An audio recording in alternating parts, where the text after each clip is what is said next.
সবাইকে উচ্চ মাধ্যমিক দর্শনের লজিক ক্লাসে স্বাগত।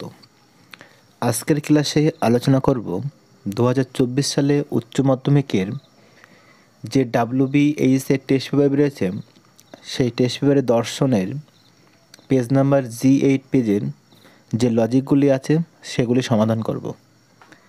তিনের এর অথবা নিচের বাক্যগুলিকে তর্কবিজ্ঞানসম্মত আকারে রূপান্তরিত করে কোন পদ ব্যাপ্য ও অব্যাপ্য তা নির্দেশ করো। 1. সৎ রাজনীতিবিদরা কদাচিৎ সৎ। দেখো কদাচিৎ আছে, ব্যতিক্রম নিয়ম, সদার্থক হলে ও বচন আর নঙার্থক হলে আয় বচন। যেহেতু সদার্থক আছে ও বচন হবে। এলেপ করে ও বচন দিয়ে লিখব কোনো কোনো রাজনীতিবিদ নয় সৎ। উদ্দেশ্য অব্যাপ্য, বিধেয় ব্যাপ্য। 2. যে কোনো মানুষ এই কাজটি করতে পারে। দেখো যে কোনো আছে এ বচন হবে, এলেপ করে এ বচন। সকল মানুষ হয় এমন যারা এই কাজটি করতে পারে। উদ্দেশ্য ব্যাপ্য, বিধেয় অব্যাপ্য। 3. নিরামিষাশী বাঘ নেই। দেখো নেই আছে ই বচন হবে, এলেপ করে ই বচন দিয়ে লিখব কোনো বাঘ নয় নিরামিষাশী।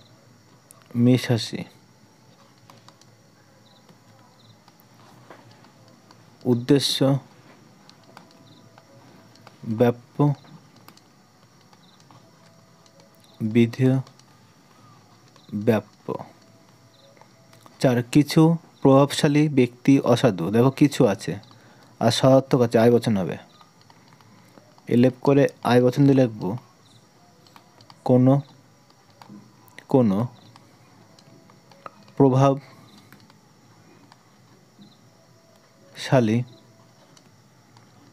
ব্যক্তি হয় অসাধু।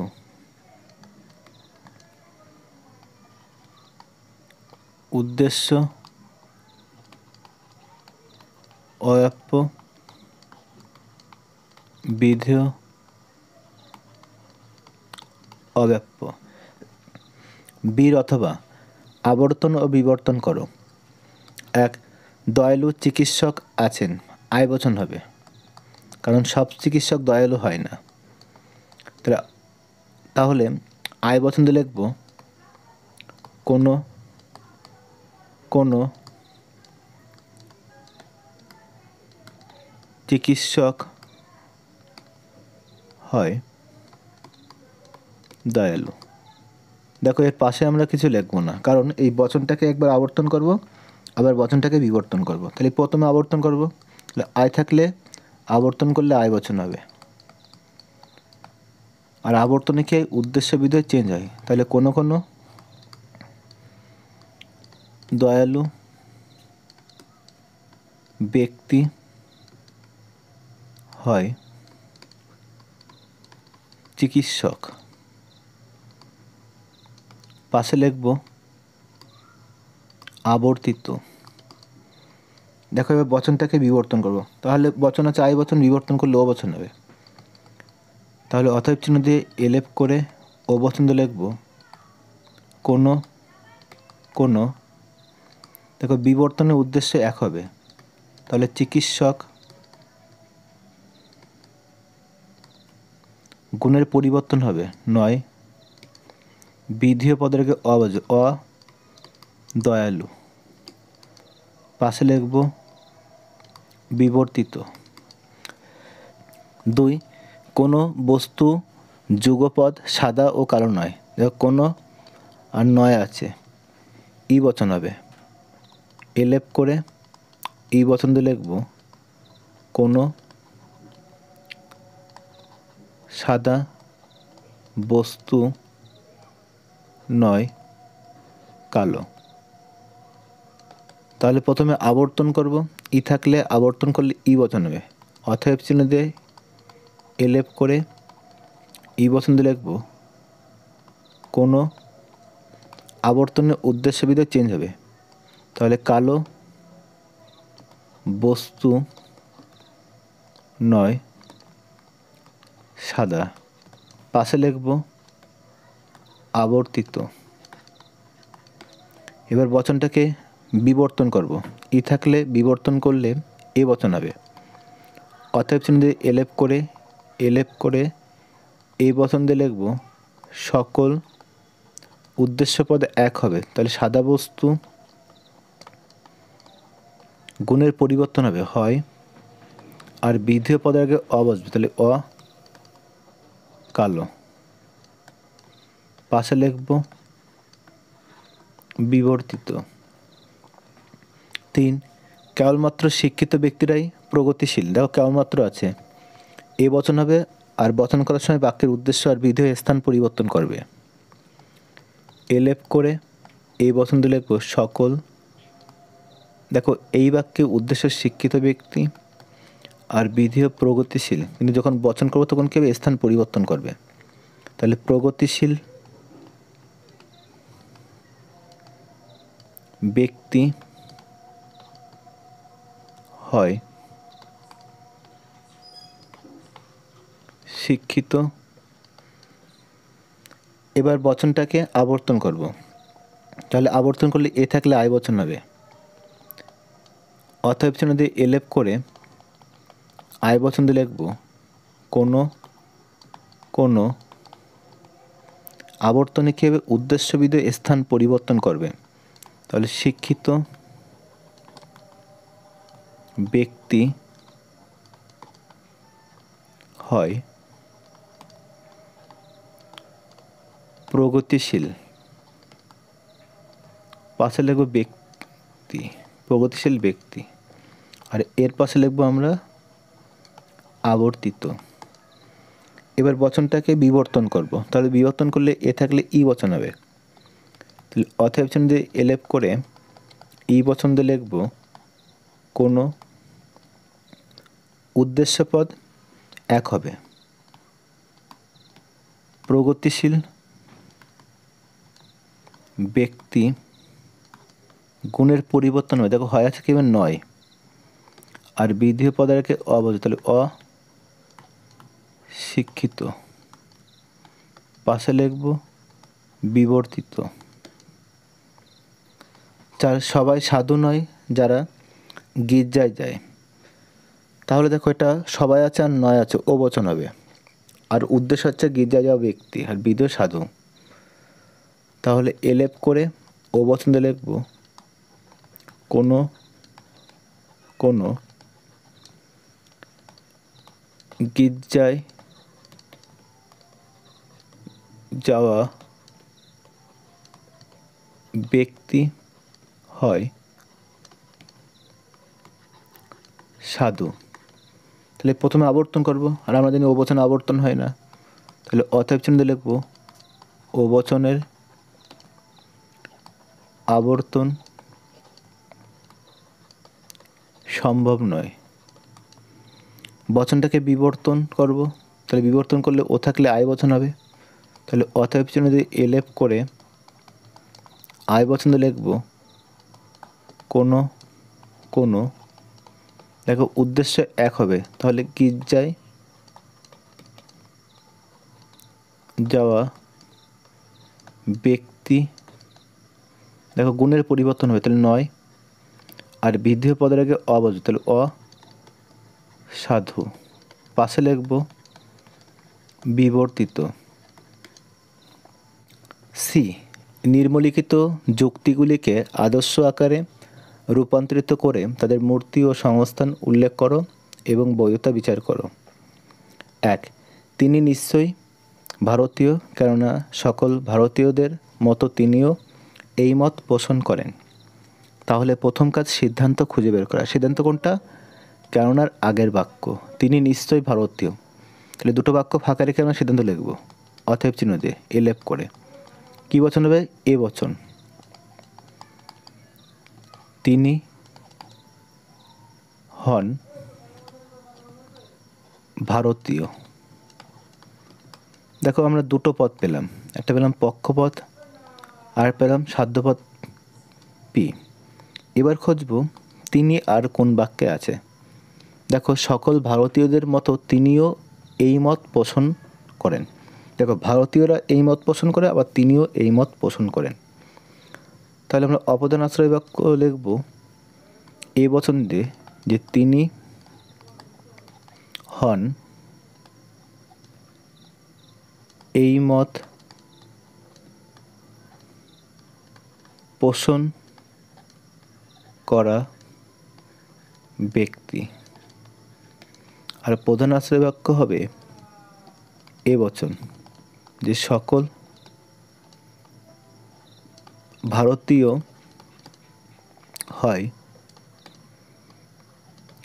এই মত পোষণ করা ব্যক্তি। এবার কাজ চিহ্নিত করা।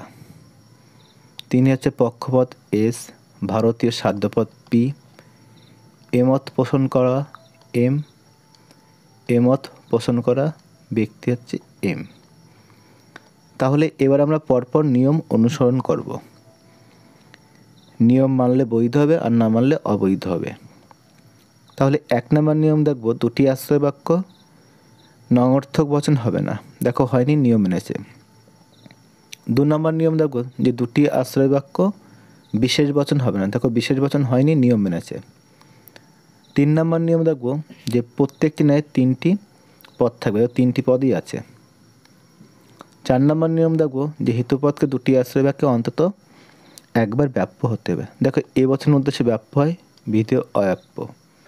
এ বচনে ব্যাপ্য, অব্যাপ্য, ব্যাপ্য, অব্যাপ্য। দেখো হেতুপদ এই মত পোষণ করা ব্যক্তি প্রধান আর অপ্রধান আশ্রয় বাক্যে একবারও ব্যাপ্য হয়নি। তাহলে এটা অবৈধ এবং অব্যাপ্য হেতু দোষ। এবার আমরা মূর্তি আর সংস্থান আঁকব। তাহলে মূর্তি হবে মূর্তি, বচন 3টা হচ্ছে মূর্তি, এ এ এ। সংস্থান আঁকবো আমরা, এটা প্রধান আশ্রয় বাক্য, এটা অপ্রধান আশ্রয় বাক্য। প্রধান আশ্রয় বাক্যে প্রথমে পি আছে আর তারপরে এম আছে।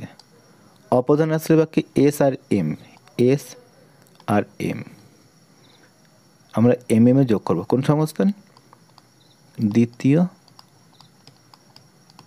সংস্থান। তাহলে দোষ বলে পয়েন্ট, দোষ। তাহলে এটা অবৈধ এবং অব্যাপ্য হেতু দোষ। এবার ব্যাখ্যা পয়েন্ট করে তোমরা এইভাবে লিখবে, উপরিক্ত যুক্তিটি নিরপেক্ষ ন্যায়ের উদাহরণ। যুক্তিটি অবৈধ এবং অব্যাপ্য হেতুদোষ, কারণ ন্যায়ের নিয়ম হলো হেতুপদকে দুটি আশ্রয় বাক্যে অন্তত একবার ব্যাপ্য হতে হবে। এই নিয়ম মানা হয়নি, কেননা হেতুপদ এই মত পোষণকারী ব্যক্তি প্রধান ও অপ্রধান আশ্রয় বাক্যের এই বচনের বিধিও স্থানে থাকায় একবারও ব্যাপ্য হয়নি। তাই যুক্তিটি উপরিক্ত দোষে দুষ্ট। তোমরা এইভাবে লিখলে তোমরা 4-এ 4 পাবে। 2, কেবলমাত্র সত্যবাদীরাই সৎ এবং সকল সত্যবাদী শ্রদ্ধেয়, সুতরাং সকল শ্রদ্ধেয় ব্যক্তি সৎ। তাহলে প্রথম কাজ সিদ্ধান্ত খুঁজে বের করা। সিদ্ধান্ত কোনটা? সুতরাংয়ের পরের বাক্য, সকল শ্রদ্ধেয় ব্যক্তি সৎ। তাহলে দুটো বাক্য ফাঁকা রেখে আমরা সিদ্ধান্ত লিখবো এলেপ করে। কী বচন হবে? দেখো সকল আছে, এই বচন। সকল শ্রদ্ধেয় ব্যক্তি হয় সৎ ব্যক্তি। দেখো আমরা দুটো পদ পেলাম, একটা পেলাম পক্ষপদ এস আর সাধ্যপদ পেলাম পি। এবার খুঁজবো শ্রদ্ধেয় ব্যক্তি আর কোন বাক্যে আছে, তাহলে সেই বাক্যটা অপদানাশ্রয় বাক্য হবে। তাহলে সকল সত্যবাদী শ্রদ্ধেয় কী বচন হবে? এ বচন। তাহলে এলেপ করে এ বচন দিয়ে লিখব সকল সত্যবাদী হয় শ্রদ্ধেয় ব্যক্তি। দেখো বাকি আছে আর কেবলমাত্র সত্যবাদীরাই সৎ, তাহলে এটা প্রধান আশ্রয় বাক্য হবে। এলেপ করে এই বচন দিয়ে লিখব যে সকল, কিন্তু বচন করার সময় উদ্দেশ্য আর বিধেয় স্থান পরিবর্তন করবে। তাহলে সৎ ব্যক্তি হয় সত্যবাদী। তাহলে এবার চিহ্নিত করব শ্রদ্ধেয় ব্যক্তি এস পক্ষপদ, সৎ ব্যক্তি সাধ্যপদ পি, আর সত্যবাদী সত্যবাদী এম। তাহলে এবার আমরা পরপর নিয়মগুলো অনুসরণ করব। নিয়ম মানলে বৈধ আর না মানলে অবৈধ। তাহলে 1 নম্বর নিয়ম দেখব, দুটি আশ্রয় বাক্য নঙর্থক বচন হবে না। দেখো হয়নি, নিয়ম মেনেছে। 2 নম্বর দুটি আশ্রয় বাক্য বিশেষ বচন হবে না। দেখো বিশেষ বচন হয়নি, নিয়ম মেনেছে। 3 নম্বর 3টি পদ থাকবে, দেখো 3টি পদই আছে, না হলে M1 M2 হতো, P1 P2 হতো, S1 S2 হতো। 4 নম্বর নিয়ম দেখব যে হেতুপদকে দুটি আশ্রয় বাক্যে অন্তত একবার ব্যাপ্য হতে হবে। দেখো এ বচন উদ্দেশ্যে ব্যাপ্য হয়, বিধেয় অব্যাপ্য হয়। এ বচনে ব্যাপ্য, বিধেয় অব্যাপ্য, ব্যাপ্য অব্যাপ্য। তাহলে হেতুপদ কি?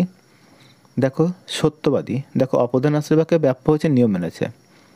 5 নম্বর নিয়ম দেখব যে পদ আশ্রয় বাক্যে ব্যাপ্য হয়নি সেই পদ সিদ্ধান্তে ব্যাপ্য হবে না।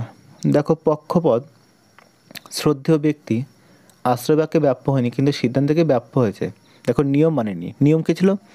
যে পদ আশ্রয় বাক্যে ব্যাপ্য হয়নি সেই পদ সিদ্ধান্তে ব্যাপ্য হবে না, কিন্তু এখানে হয়েছে, তাহলে এটা অবৈধ পক্ষদোষ। তাহলে এবার আমাদের মূর্তি আর সংস্থান আঁকতে হবে। তাহলে আমরা মূর্তি আঁকবো, মূর্তি। তাহলে মূর্তি কী হবে? তাহলে মূর্তি হবে বচন 3টে হচ্ছে মূর্তি, এ এ এ। সংস্থান আঁকবো, এটা প্রধান আশ্রয় বাক্য, এটা অপ্রধান আশ্রয় বাক্য। প্রধান আশ্রয় বাক্যে প্রথমে আছে পি, তারপরে এম, তাহলে পি আর এম। অপ্রধান আশ্রয় বাক্য আছে M S, M S. M M এ যোগ করব কোন সংস্থান? চতুর্থ সংস্থান।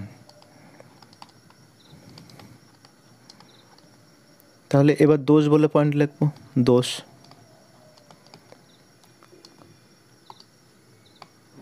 অবৈধ পক্ষদোষ। ব্যাখ্যা পয়েন্ট করে তোমরা এইভাবে লিখবে, উপরিক্ত যুক্তিটি নিরপেক্ষ ন্যায়ের উদাহরণ, যুক্তিটি অবৈধ পক্ষদোষ। কারণ ন্যায়ের নিয়ম হলো যে পদ আশ্রয় বাক্যে ব্যাপ্য হয়নি সেই পদ সিদ্ধান্তে ব্যাপ্য হবে না। এই নিয়ম মানা হয়নি কেননা পক্ষপদ শ্রদ্ধেয় ব্যক্তি অপ্রধান আশ্রয় বাক্যের এই বচনের বিধিও এ স্থানে থাকায় ব্যাপ্য হয়নি, কিন্তু এই পদটি সিদ্ধান্তের এই বচনের উদ্দেশ্য এ স্থানে থাকায় ব্যাপ্য হয়েছে, তাই যুক্তিটি উপরিক্ত দোষে দুষ্ট। তোমরা এইভাবে ব্যাখ্যা সমেত লিখবে, তাহলে তোমরা 4-এ 4 পাবে। ক্লাসটি ভালো লাগলে লাইক করো, তোমাদের বন্ধুদের শেয়ার করো, আর যারা আমার এই চ্যানেলে নতুন তারা অবশ্যই চ্যানেলটিকে সাবস্ক্রাইব করো। আবার দেখা হবে পরের ক্লাসে। সে পর্যন্ত সবাই ভালো ও সুস্থ থেকো।